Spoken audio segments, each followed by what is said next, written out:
Hello again. Welcome to another reaction. This time we'll be reacting to a video by History Matters. It's a short animated documentary, and I'm actually I keep liking that channel. It's pretty cool. So today, what we're gonna watch is what did Native Americans do during the Civil War? Short animated documentary. So let's just start. And this one. And there you go. When we think of the American Civil War, we often think of several things. Of its leaders like Abraham Lincoln and Jefferson Davis, of Confederate and Union troops duking it out in bloody combat, that's or of what I'm what the thinking Civil about. War was all about.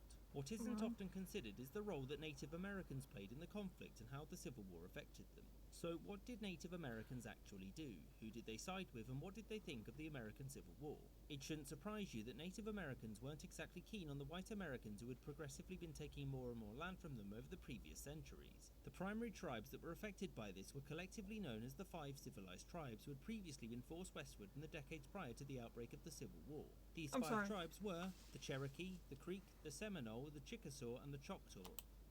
5 civilized tribes? 5 out of all of them?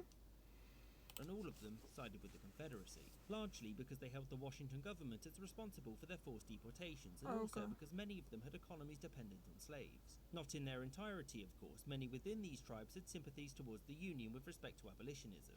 Not only that, but one major concern was the repercussions for choosing the wrong side. They'd already lost a lot, they didn't wish to lose more. These divisions ripped many tribes apart and led to people from the same family fighting for both sides. One man of particular importance was a Creek chief, Apothiahulo, who argued that Native Americans shouldn't get involved with the Civil War because it was the white man's problem.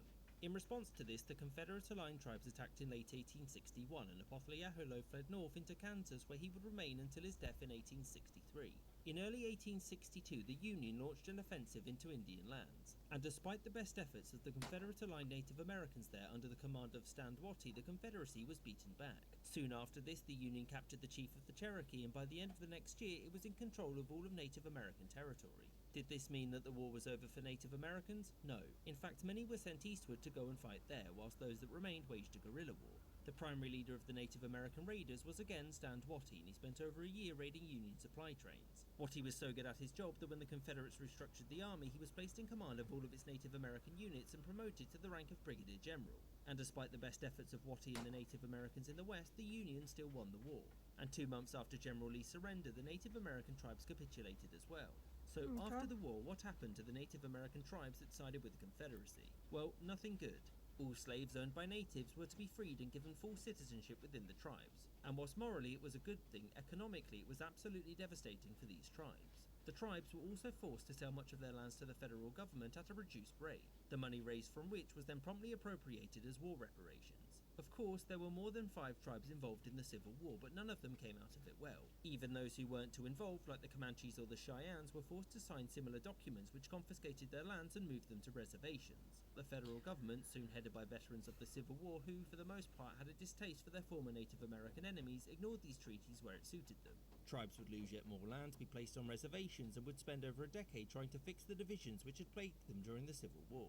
I hope you enjoyed this episode, and thank you for watching, with a special thanks to my Patreon supporters who you can see on screen here. And with an extra special thanks to James Bizanet, David Archaeologist, Party Boyko, Danny Maloney, Colin Castleman, Rob Waterhouse, Aaron the White, Michael Reynolds, Urchwayan Emperor, Chris Wicker, Gustav Swan, Gareth Turner, Spinning 3 Plates, David Silverman, Winston Kaywood, Maggie Paxkowski, Christian Cheke, Anthony Beckett, Robert Wetzel, Sky Chappelle, and Ike. Okay. That was very interesting, I have to say. Well, I do know some of American history, but I can't say that we were very focusing a lot on it in my schooling days anyway. And that was kind of interesting to know what was going on, but obviously that was just like 5 civilized. I wonder what that means actually. It just means that they were kind of like friendly and all. I don't know.